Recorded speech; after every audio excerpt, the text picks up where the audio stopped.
Амир сап эркектен болуш керек, аял киши үйдө отурган, башкарбаш керек. Мүмкүнчүлүгү чектелген адамдар үчүн шарт деле жок, почти что үйлөрүндө эле отурушат баары тең эле. Айдоочу машинени башкара албай калды да, эми крутой поворот болуп, Муромский көчөсүнө карьерди көздөй кеп кеттик. Şu aman kalganına suyundum da ne eskisi deli butuna turup basıp gitse eкен деп ойлончумун да. Сенден солору жокпу, сен эмне келдиң, бөлүк кишилер жокпу деп. Биздин айылга 120 орунду бала бакча курулуп атат. Муну бюджетке мээримдиккө сунуштабыз климаторий алуу боюнча. Жогорку кеңешке алып калсам буюрса, экологияны көтөрөм, анан өзүм сыяктуу адамдарга жумуш ордун түзгөнгө аракет кылам.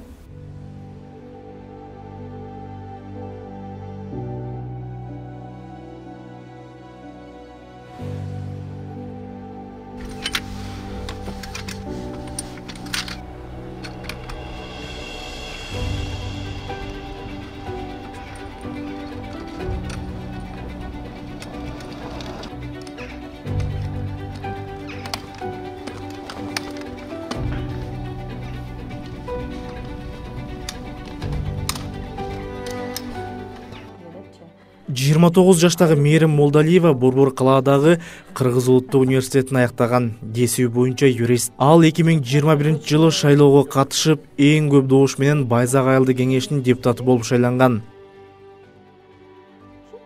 Фейсбуктагы, Инстаграмдагы да Садыр Жапаров жергиликтүү кеңештин шайлоосуна подписал указ деп жарлыкка кол койду деп чыгып калды. Анан бош жатканда эмне кылам деп күчүм сынап көрөйүн деп жергиликтүү АШКга барып документтерин тапшырып койдум. Анан ал жерде болсо тапшыраарда мурда өзүңдүн планың болуш керек экен. Ошол план жаздым, проекттин элге эмне иш алып барып берем. Шайлоо учурунда агитационный материалдар да. Шайлоо 11-апрелде болду. Өтөм деп деле ойлогон эмесмин, көрөйүнчү деп эле күчүмдү сынапчы, бош жатканда эмне өтсөм өттүм, өтпөсөм жок. Убакыт өткөрүш керек болду мен үчүн. Анан элдерден кайрылуу иске түшүп атабыз. Каттар барбы, арыздар. Биз элден угуп келип. Айылда кандай гана көйгөй болбосун, депутаттар жана айыл өкмөт Мээрим менен кеңешет. Себеби ал буга чейин Байзак айылына көптөгөн долбоорлорду тартып келгенге чоң салым кошкон экен. Bizde Жунгал өнүктүрүү фонду бар да, айылдардан проектлерди жазып барат. Анан ошонун проектиси кайсы жакшы болсо, өтүп кетсе ошого колдоо акча которуп берет да.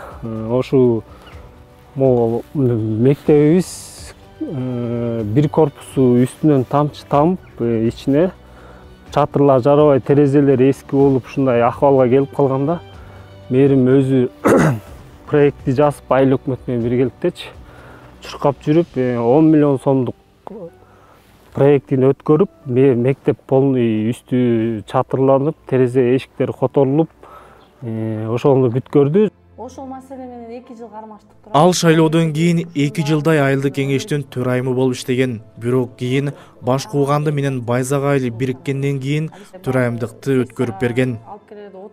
Мен төрайым болуп турганда 2 жолу өтпөй калды. Амир сап эркектен болуш керек, аял киши үйдө отурган, башкарбаш керек, алтын баштуу аялдан бака баштуу эр артык деп ушундай сөздөрдү уктум. Айтышты, өткөрүп бер, деген мен депчи. Анан себебин айтышпай эле Амир сап эркектен болуш керек деп эле ошол принципке туруп алышты. Анан кошуна айыл кошулгандан кийин шанс болуп калды. Мен оппозиционерлериме, аял кишини айыл жолдошторду сүйбөгөн, колдобогон адамдар үчүн аябай жакшы болуп калды да. Анан ошо эркек киши келип, эркек киши шайлашты, эркек киши шайлашты. Жаман өзү мактайт дейт, бирок по факту айтканда анча мынча эркектерге караганда жакшы эле жазадым. Мен мактана алам. Ондай деңгээлде, ондай алым менен жазап, Байзак айылым шаар болот дейм. Тиги үчүнчүнүн балдары эркек болсун, эркек болсун. Анан ошо үч бирөөрдөн бир жакшы тың баланы төрөгө алабызбы? Кыз кишилер, келиндер өтө боорукер болот. Өтө тың болот. эчтекеге карабайт булар. Ошон үчүн ушу кыз кишилерди аял жолдошторду көтөрүш керек. Биз де ушундан аксап атпайбызбы? Аксап атабыз. Эмне менин тууганым болсун, Эшматтын баласы болсун, Ташматтын баласы болсун деп атпайбызбы? Бул болбойт. Мынткен болбойт. Кылам болгон болбойт. Мындай жумуш билген райондун акимине тиги ачык кирип маселени көрсөткөн обласка тиги жогорку кеңеш болобу тияка түз кирип өзүнүн дартын айтып өзүнүн кагаздарын доказать эткен киши керек да. А биздин балдар андай эмес. Ошон үчүн мен эркектердин көп шайланышын анан эркек тиги эменин айылдык кеңештин депутаттарынын эркек болушун мен каалабайм чынында.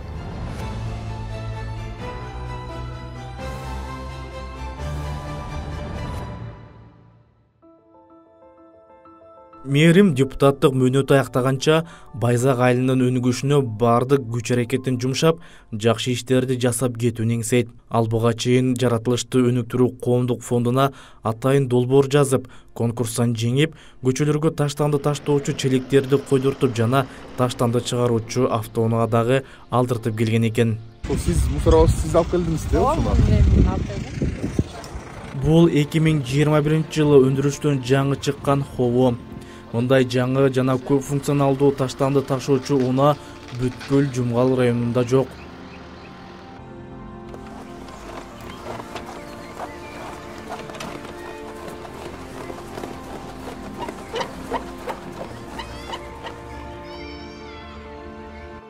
Көп эле үйдө отуруп атышпайбы? Келин кезектер балдар садикке алган балдар барышат, анан көчөдө ойношот, чүкө ойношот, ары бери чукасыз машиналар өтөт, анан жайында деле бош болуп калат каникул учурунан. Ошо балдарды алаксуу иретинде 3 биз 3 участокбыз да, 3 участокка воркаут ачык асма тренажерлорун жана детский площадкаларды орноттук.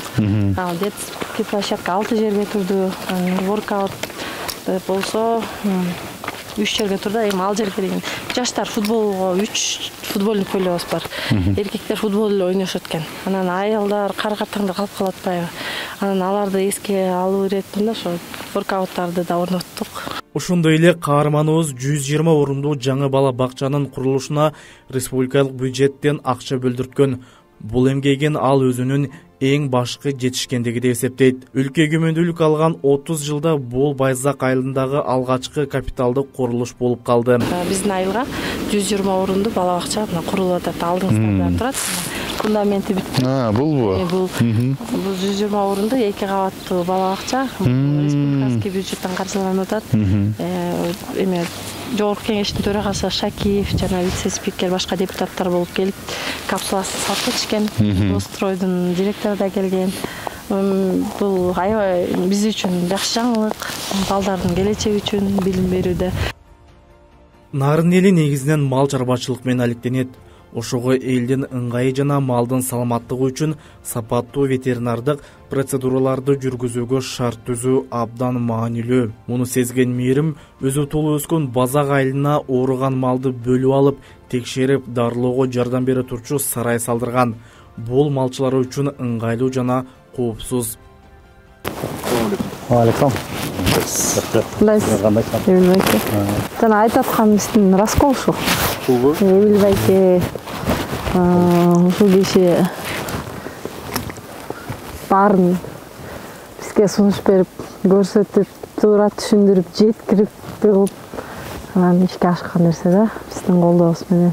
Ошол 2 жылда экөө салынды, булар былтыр салынган. Бир жерде бирөө, анан башында бирөө. Быйыл этеке, мурда жылы этеке экөө салынган да. Жалпы 4 иштеп атат азыр Байзак айылы боюнча бул раскол. Бул жанагы укол прививканы жүргүзүүгө ветеринариянын чип басууга, бирка басууга жумушту жеңилдетет да. Анан элдин, анан жана мал докторлордун коопсуздугун алдын алуу да. Анан жумушту да жеңилдетүү. Мээрим мал чарбачылыгына кам көрүүнү ушуну менен эле токтоткон эмес. Аймакта малдын шарп эпидемиясы, ичеги ылаңдары күч алып, ал тургай Сибир жарасы да катталып келет. Эпидемиянын жайылуусу жана малдын кырылуусунун алдын алуу үчүн мээрим айылына крематорий сатып келүүнү чечкен. Ал крематорийди 2022 жылы жергиликтүү бюджеттен акча бөлдүрүп Орусиядан алдырткан. Анын жардамы менен жугуштуу оорудан өлгөн малды өрттөп, коопсуз жана натыйжалуу жок кылса болот. Мындай ыкма патогендик микроорганизмдерди жок кылып, алардын жайылуусун алдын алат. Муну эме бюджетке мээрим экөөбүз сунуштабыз. Крематорий алуу боюнча, бул жана жугуштуу малдардын жок кылуу боюнча өлүктөрүн. Анан ошол өтүп 630 миңге алып келинди да. Бүгүнкү күндө иштеп алында турат. Үлбекке рахмат. Байзак айылында негизинен 300гө жакын түтүн эл жашайт. Каарманыбыз айылдагы майыптыгы бар жарандар үчүн жана улгайган апалар үчүн атайын инклюзивдүү борбор ачкан. Азыр ал суукка байланыштуу убактылуу иштебей турат. Келип алып, каалагандай өздөрү эс алышса болот да, эс алып да кетишет. Азыркы учурда кичине суукка байланыштуу сасмон учуру болуп киши келген жер жок. Кичине күн жылганда келип башташат дагы кайра. Бүт условиясы менен мына отурам десе отурат, бир жерге отуруп алып шахмат ойнойн десе ойношот. Бардык аймактардагыдай эле Нарын облусунда да майыптыгы барлар үчүн ыңгайлуу шарттар түзүлгөн эмес. Жөө жүргүнчү өтүүчү өтмөктөр, майыптыгы бар адамдар үчүн атайын светофорлор аз. Мээрим бул маселелерди чечүүгө өзгөчө көңүл бурат. Мүмкүнчүлүгү чектелген адамдар үчүн шарттар өзүңүздөр көрдүңүздөр. Жаңыдан болуп атат. Эски имараттарда шарт жок, чынын айтканда. Тепкичтер деле крутой. А вот жаңы салынып аткан имараттарда лифти жок болсо да пандустары, перилары каралып салынып атат да. Анан эски имараттарга постройка кылып, жаңы реконструкция болгондо дагы тепкичтерине пандустарды мектеп стандартка окшоштуруп жазып атышат. Анан мүмкүнчүлүгү чектелген адамдар үчүн шарт эле жок, почти что үйлөрүндө эле отурушат баары тең эле. Мээрим майыптыгы бар адамдар көптөгөн стереотип жана дискриминацияга кабылаарын белгилейт. Үйдө эле отуруп бербейсиңби деп. Параллель классты эң биринчи ишке чыкканда параллель класста окуган классташыман үйдө эле жата бербейсиң, бактырып коюп сага эмне кереги бар депчи. Бир ошол эсимде калыптыр. Андан кийин ВТК, ЭПСК повторный эмеге өтүш үчүн инвалидностьчы определенный срокто 1-2 жылга берет. Ошону кайра повторный өтүш үчүн барганда айтты, сенден солору жок, сен эмне келдиң, бөлүк кишилер жокпу деп ушундай эмсиптүү болду. Мен айттым, ушундай сиздердин айтууңуздар боюнча инвалидтердин баары үйдөн чыкпайт, жакшап ошону суроолорду ачып. Наоборот, өзүң келдиңби деп күч кубат берген ордуна силер адамды кемсинтип атасыңар деп айткам. Ошол эме болчу, Свердловский МСК болчу да 2017-жылы. Андан бери жумушка кирүүдө да тоскоолдуктар болду да. Мисалы үчүн мен бир өзүм эле окуган жака сабак берейин деп бардым, жумушка кирейин депчи. Барсам кел деди, мен ал киши тааныйт эле.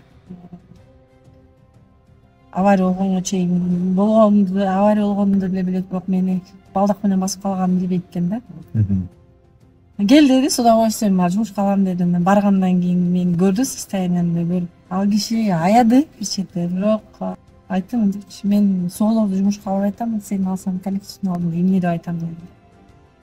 Ошол бир катуу чоң сокко болду мен үчүн, аябай. Депрессия болдум. Ошо көп эле жумуштарга аракет кылдым. Бул жерде ушундай кемсинтүүлөр болот экен да. Ошон үчүн майыптуулугу бар адамдар уялып үйдөн чыкпайт экен деп калдым да. Адаптация болбойт. Элге өзүңдү кабыл алып, адаптация болуш үчүн чоң эле психологический эмгек да. Мээрим кырсыктаганга чейин Ички иштер министрлигинин күзөт кызматында иштөөчү. Бирок Мээрим ал жерде дагы аялдарга карата басмырлоого кабылган. Милицияда дейт, бир жакшы жумуш сурасаң, эме эркекке ылайыктуу дейт да. Подородка сурап каласың, сен ал оружие алып жүрөм деп, мылтыкчы коем. Пистолет, тапанча берет заместитель. Мен стрелок болчумун, жакшы атчы. Анан кечке чалат да сен келатасың депчи. Көрсө мени аял киши деп оружиясын тартып туруп ийбесин деп сарсана дежурка. Анан айтасын сурайт да. Эми бир нерсе десе сен аялсың болбойт, кызсың дейт да. Мондай анан айтышат ичара келгенде милиция аял эркекке бөлүнбөйт депчи. Мындай жакшы жумуштарга эркек берип коет, мындай эптеген жумуштарда аялдар бар. Зарплатасы астардычы. Аяктан да кемсинтүүдүр го. Кемсинтүү бар. Мисалы үчүн мен спортсмен, рукопашный боймен заниматься этип келет да, легкий атлетмин да. Наравне мужчиналар менен норматив тапшырып эле жүрөм. Оружие собирать этипчи. Бул аял киши деп кээде мындай собранияларга же анча-мынча бир нерселерге, мероприятияларга бузуп да койбойт, койчу да. Таң калып калчу. Райондун борбору Байзак айылынан 10 чакырым гана алыс жайгашкан. Каарманыбыз учурда жергиликтүү кеңештин депутаттыгынан сырткары Жумгал райондук ветеринардык башкармалыгында эмгектенет. Ал райондук борборго чайыкки күнүгө каттагандыктан үйүнө керектүү азык-түлүктү ал жерден ала келет.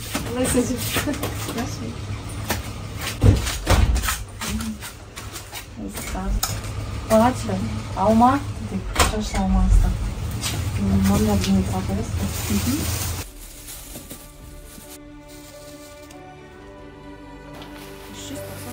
Машинеге салып койсор.